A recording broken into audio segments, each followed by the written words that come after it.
what you saw here is what you're gonna get. Magandang araw mga ka-Best Buys at nag-deliver nga tayo ng Philking 12,000 STRA dito sa Bulinaw, Pangasinan. So ayan nga at pinasukat natin kung magkakasya nga ba yung generator sa entrada ng ating powerhouse. At buti nilang saktong-sakto. Kaya naman pagkababa ng ating generator ay diniretso kagad natin papasok. At ayan nga kahit 5 na kami, talagang ramdam namin yung paglubog ng kanyang gulong dahil sa bigat nito.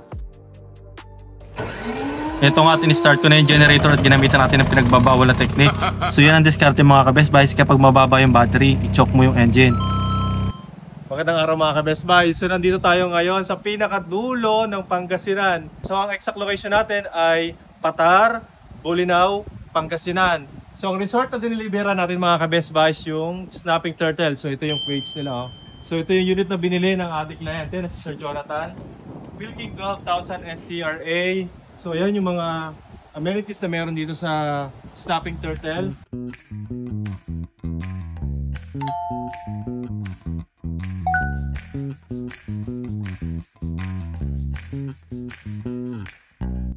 Tatlong aircon yung bubuhayin natin, 0.5 or 75 HP yung bawat isa.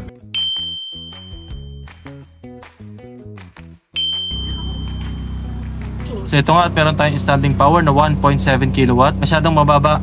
Baka hindi pa kumikick in yung ating mga aircons. Kaya naman pinabuhay ko na kay kuya yung ating electric motor para sa water pump.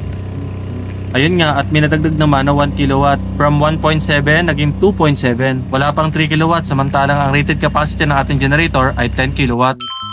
At ngayon nga i-set up na natin yung ATS para sa fully automation ng ating generator. Ito nga at diniscuss ko na kay kuya yung simple overview ng functioning ng ating ATS. Binaba natin ito, ibig sabihin walang kuryente. Yeah. Galing kay panel ko. Dapat mabubuhay yung ating generator. Tapos mag-supply ng power sa ano. Automatic. Okay na. Yan, burn out na. Burn out. Dapat mag-trigger ka.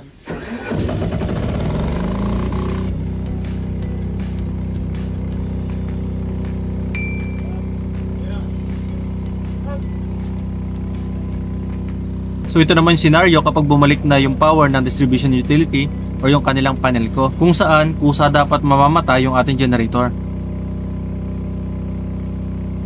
So ito na yung actual trigger time para sa pag-shut off ng ating generator.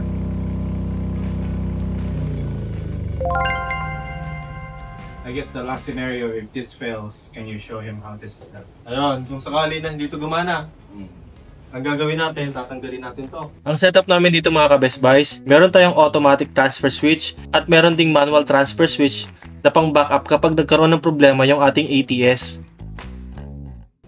Diba? Kunwari brand Yeah. But it's safer to bring that down to the top side. So, bali natin ito. Tapos, mamaya natin i-on yan kapag buhay na yung generator. Buhay mo na.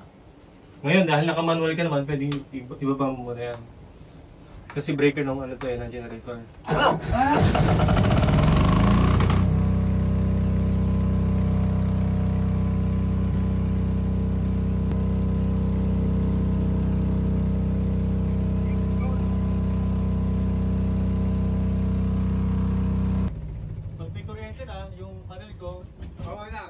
Baba na to.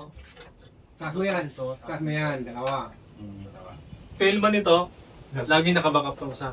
May backup. Here we are. When I purchased my first one, obviously I wasn't impressed, wasn't happy.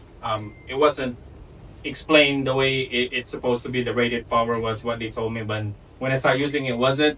So I did my own little research. I reached out to Philking right here, the man.